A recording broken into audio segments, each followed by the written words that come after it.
తనేదో డౌట్ అడుగుతుంది, ఒకసారి వినండి. మేడం నమస్తే మేడం, నాది మా ఆయనది సేమ్ బ్లడ్ గ్రూప్ మేడం, దానివల్ల ఏమైనా బేబీకి ఇబ్బంది అయ్యే అవకాశం ఏమైనా ఉంటుందేమో? ఈ మధ్య ఈ క్వశ్చన్ చాలా కామన్గా వింటున్నానండి.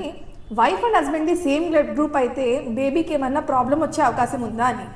హాయ్, నేను doctor Divyateja Bommireddy, high risk pregnancy and fetal medicine specialist, Karthikeya hospital, Sanjeev Nagar, Nandyal. నార్మల్గా బ్లడ్ గ్రూప్స్ అనేవి 4 types. So A, B, AB and O.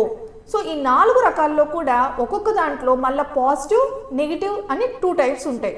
So wife and husband ఇద్దరికి ఏ టైప్ ఆఫ్ బ్లడ్ గ్రూప్ అయినా కానీ ఇద్దరికి పాజిటివ్ లేదా ఇద్దరికి నెగిటివ్ ఉంటే బేబీకి ఎటువంటి ప్రాబ్లం ఉండదు. కానీ ఒక్కొక్కసారి వైఫ్ నెగిటివ్ గ్రూప్ అయ్యి హస్బెండ్ కనుక పాజిటివ్ గ్రూప్ అయితే కొంచెం బేబీకి రిస్క్ వచ్చే ఛాన్స్ ఉంటుంది. దానికి కొన్ని సపరేట్ టెస్టులు ఉంటాయి, ఐసీటీ అని. సో అలాంటి టెస్టులు చేసి దాన్ని చెక్ చేసుకోవచ్చు.